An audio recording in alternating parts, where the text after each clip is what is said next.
In this episode, we meet Tebogo Maake, an entrepreneur who is part of the Riversands Incubation Hub. His mentors are Nicola and Chanel. This is Empowered, mentored on the job.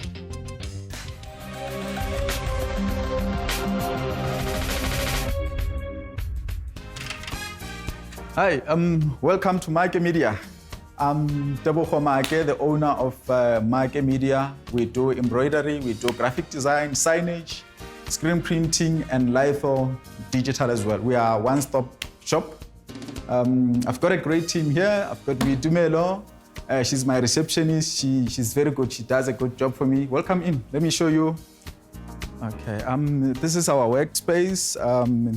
This is a machine that we use for T-shirts when we do the vinyl cards, when we print T-shirts actually. So also branding of cars. And this is our silk screening machine. We use this when we print T-shirts, like if you want to write, for example, the name of your company, if you want your T-shirts printed, actually screen printed. So this is what we use. We can use this machine for overalls, bags, promotional items, so many things that we can use actually using this machine. And this is my heat press. We normally use this when we transfer a picture. If you want to transfer a picture onto a T-shirt, so it's called a heat press. So you just put it like that, and then you face it down, then you press, then the prints will be on the T-shirt. My name is Nicola Neal, and I'm head of SME Development at Riversands Incubation Centre. So I think our vision at Riversands is to really focus on building large numbers of sustainable Black-owned businesses. The aim of that is to result in broad-based economic opportunity and prosperity. The way in which we engage with participants that are wanting to come into the hub is through a formal application process. Our application forms are on our website. Alternatively, people can come and visit us and fill in those forms as well. And then we really go through quite a rigorous process of due diligence where we look at where is that business currently sitting, and there are a number of criteria that we use to assess that business in terms of determining their readiness and fit to hub. So we look very much around saying, what is the value that we can bring to this particular business? And is it clear enough? And are we able to provide enough support for that business to work towards our vision, which is sustainable business? This is my office, and it's where I get my job done. I was so lucky to get this space. As you can see, I have a freedom here. This is where I get to send invoices, and then I do the daily jobs. I get to do research and all the stuff. This is basically my office. My name's Chanel Hichi. I've got another client that invited me for a meeting here at the Riversands Incubation Hub, and they asked if there was anyone that was interested in taking a mentorship. So because Tebogo was in the line of business that I did, and I've been running for 13 years, and I also in the beginning battled. I knew exactly where he was coming from. I thought that he'd be the perfect intern for me to give him the ins and outs of what I do and help him out with where I battled in the beginning. Not that there's not still challenges for me, because I believe you learn every day. When I started Maake Media some years back in 2006, I used to work for a company called Riversands as a dispatch. So I just had the love for computer. The reason why I actually had this love for computer, if you remember some years back, there was a Hizo on TV. There was a school actually that visited another school from urban to a rural area. So they were doing some practicals. There was this guy by the name of Javas. So he actually designed a car. For the car to move, he was supposed to use a computer. He didn't know much about computer. That's when I actually thought, I think when you don't know a computer, it's a challenge. So 2005, I started doing the admin computer courses. 2006, while I still work for that company, I opened my own company. I would normally rush from work. I knock off at 5. 5:30, I'm at the house. So I'll start doing copies and typing CVs. I didn't really know much about printing. I actually went to Hyper Corporation. That's where I actually borrowed my printer. which I was paying 150 rands per month. And then my boss, the owner of Weavers World, gave me a computer. That's how I actually started my business. On Saturday, I'll work on my own, like I'll make plus minus 50 rands, 20 rands. Sometimes I'll make about 200 rands. That's when I actually started seeing the potential in printing business. But nevertheless, I didn't know anything about printing. I didn't know what it's called a business card. I didn't know what it's called a letterhead. I learned all this when I started my business. And I started like buying my machines cash. I would normally buy second-hand machines because I didn't want any loan. I'll buy second-hand machines and I'll start using them. Though it was a bit challenging because sometimes the machines will get broken and you have to get a technician to come and fix them. Yeah, it wasn't easy. It wasn't easy. I'm originally from Limpopo in Zanini. So when I came to Joburg in 2006, there's one of my friends who called me. We were supposed to do music. Music thing didn't work. I mean, that's when I got a job in 2004. And then 2006, I started business. I used to run my business in Deep Slot. I had 2 branches in Deep Slot. The opportunity for the incubation came at the right time when I was actually looking for a space in the urban area. Because, you know, working in Deep Slot is a big challenge. You know, once you start telling people about, hey, my business is in Deep Slot, you don't even get business. You know, even customers to say, no, my things were done in Deep Slot. Yeah, it was, they'll never ever give you business. About the incubation, when the building was on the foundation, the word was already out there in Deep Slot to say that people who are running business in Deep Slot, they preferred people in Deep Slot first, so they should apply. So that's how I got to apply.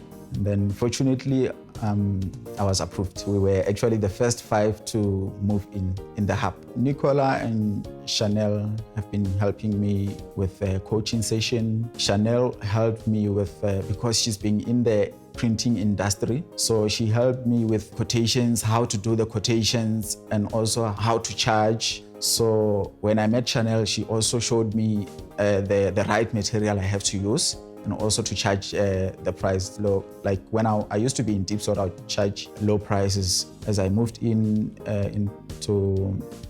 Riversands, so she showed me what prices are on the market. Nicola as well has been helping me with the coaching session, how to run the business. We actually learned a lot from both people. When I moved in, I was actually just looking for a space. I wanted a space to work in because I already have like the market outside. But the challenge was for people to come to Deep Slot. When I moved in, they actually told us about the mentoring and also some coaching sessions. I think it was a dream come true for me because I now know about managing money.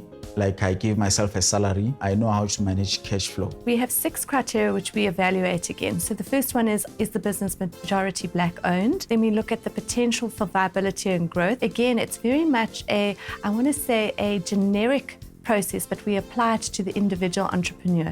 So there's no set determinant in terms of viability looks like X. We very much look at that particular business, where it currently is and what level of maturity that business is at.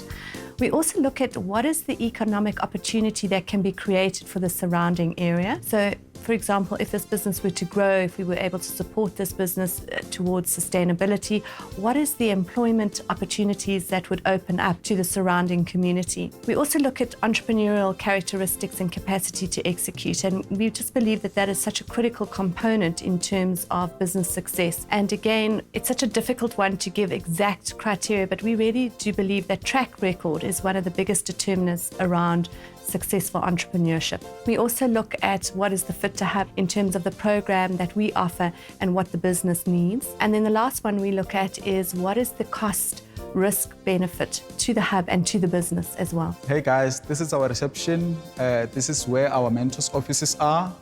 And you can see the place is very nice, and we have some boardrooms around here, and then we normally sit here for discussions. I would say it's pretty important for them to be mentored because in our industry, unfortunately, there's only one way of doing something. There's no trial and error because when you do printing or when you do installation of something, you only get that one shot to do it correctly. Otherwise, you'll be losing money if you don't do it correctly first time around. So for him to actually have a mentor and just to talk him through it, you always learn, even if he just sees what I do and then apply it himself.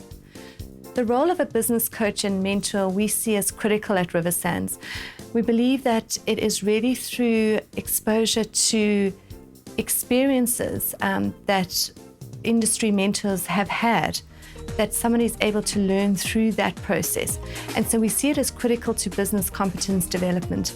We work with a business coach who is more a generalist, who focuses on general principles of business, and then we collaborate very strongly with identifying an industry mentor who can almost walk that road with that entrepreneur in terms of having depth of understanding about the industry. And this we see as critical because not only are they able to give that industry expertise, but they're able to unlock access to markets, which is so critical for entrepreneurs. So one of the roles that I currently fulfill is Tebogo's business coach. And the model that we deploy at Riversands is very much an integrated model towards business incubation. And so within that, each business is assigned a particular business coach. And the business coach is the person that works very closely with that entrepreneur in terms of determining what is happening within that business at that current point in time.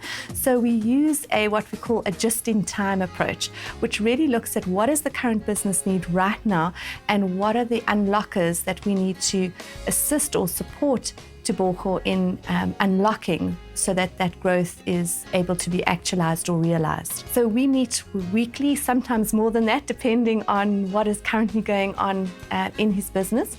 And at the very onset of incubation, we sit with the entrepreneur and we look at putting together what we call a business development plan, which is a quarterly plan that we put together, which really looks at what is happening in that business over the next quarter. So what are some of the actions that we need to focus on in terms of driving business growth? So moving out of the day-to-day operation, in Tebogo's case of being in the print industry, and saying what other business opportunities do we need to work on, processes do we need to put in place that is going to enable growth within his business.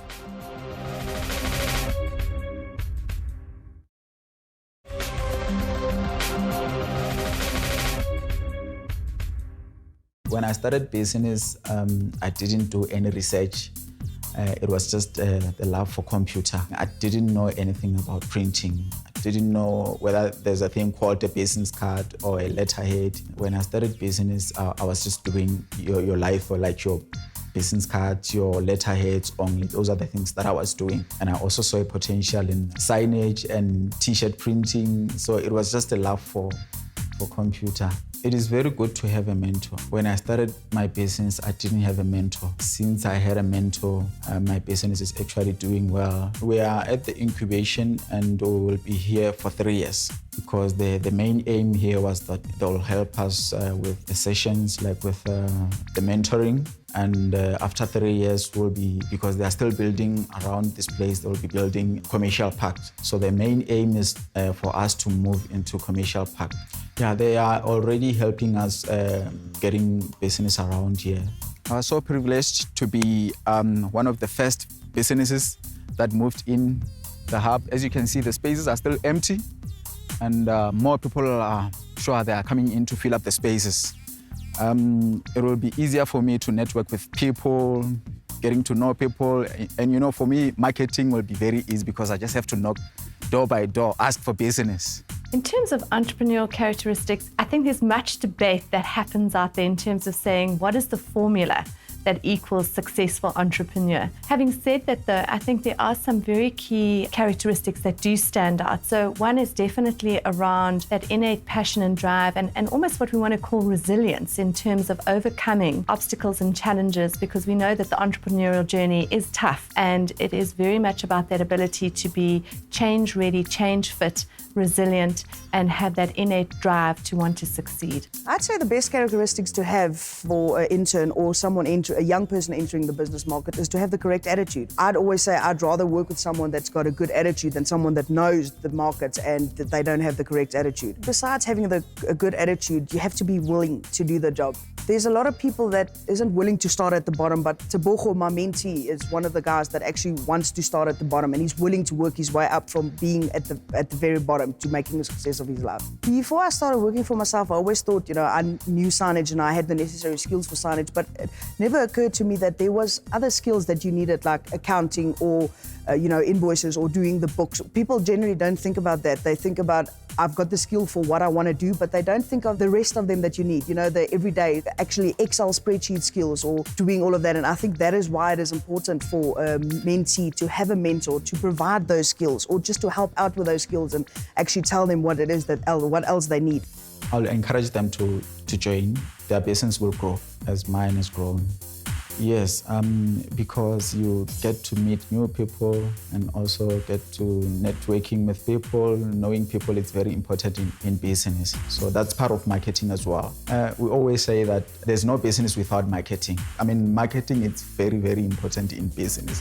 So if you don't market your business, it means your business won't go anywhere. I normally take out flyers 4 ways around the surrounding areas. We drop flyers and we market on Facebook, on Twitter. That's how we market business. As an employer, you have to make sure that you get clients and you have to make sure that you manage your cash flows. I think some of the mistakes that young business owners make is not really having a full depth of understanding what it takes to run a business. So very often what we see is somebody who's passionate about a particular industry and enters into that without fully understanding the different components that are involved in making a business successful. And very often what we see is young entrepreneurs coming in and saying, well, you know what, I'm not a finance person, I don't need to know the numbers. But the bottom line is you can't grow your business unless you're able to make business decisions based on what is currently happening financially within your business. I'd say some of the common mistakes that young business people make is actually owning a business and being out there as I'm a business owner and going out there thinking that you are doing a customer a favor if in actual fact they are working for you. You should always be thankful for the clients you have and you should never actually get bigger than the clients that you have and thinking that you do them a favor and they can't go without your services. I think sometimes young business owners are very ecocentric because they don't think of all the responsibilities that come with it, the late nights, the working hard, knowing when to take on a job and when not, when you can actually reach a deadline, when you have to actually have a cash flow to run it and not just being able to have the title, I work for myself, but knowing the hard work that comes with working for yourself. Unemployment is a very serious problem in South Africa, especially the youth, because they get to do silly things when they're busy hanging around, so they don't think of anything. So all they think of is to do wrong things. So I think it will also help for the youth to start their own businesses. That will really decrease the unemployment in South Africa. My experience has been is sometimes when people have come through the school of hard knocks, they've learned how to problem solve, they've learned how to be creative, they have demonstrated that they are resilient, and these are key characteristics towards entrepreneurship. I think where the tertiary education is a benefit in terms of perhaps exposure to concepts and information that possibly somebody coming up through the school of hard knocks may not have had the privilege of being exposed to. But I think sometimes it is actually through that school of hard knocks that we see greater success coming through. To me, having an education is very important, and part of that education is, or starting your own business, is to actually go on just a set-up training or just a couple of days training to have the necessary skills to do, for instance, stuff like invoices and your admin. A lot of people think that it is something that just comes with the business, but if you don't know how, then you will never succeed as a small business starting up. We are very special because we do everything in-house. Like most of the companies, you'll find that they do, if it's a paper, it's just a paper, and then if it's just a t-shirt, it's just a company that does t-shirts only. So we do everything in-house, your t-shirts, your car branding, litho, which is a paper. So it's a one-stop shop. Come and then we do almost everything in-house. So I think one of the things that makes Tebogo's business different and very special is that he's passionate about what he does, and he's really started that business from nothing and he's built it up to the point that it is to today. In terms of that, he's inherently proud of his achievement. So his commitment to service delivery to his clients is something that he's very, very focused on. And I think that's probably one of his key differentiators. Some of the challenges that we faced was, I used to have a shop in Deep Slot when they actually broke into your shop and steal your computers or your material, your equipment. That was because once they break in, and then it means you have to start all over. And remember, starting a small business, it's not easy because you won't have insurance by then, because it's very important as well to have an insurance. But if you started small, it's one of the biggest challenges. I think some of the challenges that are certainly out there is the competition. I think more and more people are moving into an entrepreneurial space. I think there's a lot more competition than there previously was. And I think that's for a number of different reasons. I think it's also the market access, which is the biggest obstacle or challenge that small businesses face in terms of getting airtime in front of the right people so that they can get into the supply chains within the larger corporate organizations. I think my biggest challenge was cash flow. Starting your own business. I always used to say I work hard, so that I can spend hard. When you start up your own business, you don't realize that you actually need to save that money in order to have a cash flow to carry on for the next month or to run your job for the next couple of months after that. So I think in terms of business skills and marketing, I think they're absolutely critical to any business. To have a great product without market visibility is going to end in you having a great product. We see that as critical for any particular business. And then in terms of business skill, I think the thing that stands out most around that is developing competence in financial acumen so that the person is able to make business decisions based with sound and solid financial understanding of what is going on in their particular business. I assist Tebogo on a day-to-day basis with things like his pricing and his quotations and what substrate to use on vehicles and what to use, wallpaper. The specifics of the industry. There's a big range of what you can use in our industry. You could use all of it, but you won't get the best result. So I just help him on telling him what substrate to use on vehicles or, who he should print with or what glaze, for instance, should go onto the vinyl that he uses for vehicles and what would last outdoors. And also on his pricing. He does a lot of pricing that he sometimes overquotes and sometimes underquotes, and because there's like a market standard in signage, if you're gonna go in double the price or higher than the rest of the market, then you won't get the job. So sometimes I have actually had a few times where he's sent me quotations and he's underquoted by say 400%, and I've given him not the ideal, but I'd say the market price, and he would then actually do a job and make a profit on it. So the costing part of our industry is very vital. So you can't put up a hell of a markup, or you also can't underquote, because then you won't be running a successful business. You would always be running at a loss. I would say to Tebogo, don't lose your passion, because I think that can happen, as you move more away from your love of what you do into managing a business. Sometimes one can lose sight of what the goal and the objective is. And so my encouragement would be continue to focus on what you're passionate about. My advice to Tebogo would be is building good relationships, but also knowing who you can build a good relationship from. So building a good relationship and knowing who to do the work for and who not. When there's a deadline job, to know that you must rather do the job for clients A as opposed to B because you've had some issues with B in the past. And also just in general, working for yourself and being proud of what you do and how you work, and be giving 100% when you do something for a client. Because I think at the end of the day, that's the most important thing, is a client seeing that you give them 100% and you're not doing it for the money, but you're doing it for the passion. In terms of a long-term vision, I often, as I climb up those stairs and I look out at the beautiful space that has been allocated to entrepreneurs, I kind of can only imagine what it will look like when we're at full capacity. And in terms of that, to have 160 businesses fully operational and growing can only have significant impact in our economy. And I think one of the things that I would love to see is that we work with other incubators, and there's a more collaborative approach in terms of saying, how do we take the best of the models that are currently being deployed in South Africa and work towards ensuring that what we hope for our country through entrepreneurship is realized. My main aim is to franchise. I want to have Maake media all over the world, in South Africa especially. It means I'll employ more people, unemployed especially, so that's job creation as well. I do believe in empowering other small businesses. I've been running my business actually in Deep Slot for almost 9 years now. So there are so many kids that are actually looking into me, and most of them will actually come to me and ask them advices, and then I'll tell them how to do business, also just give them advices where they actually need some advice. I feel like it's my duty. I'm ready actually to help. I'm free. I'm always open. My door is open.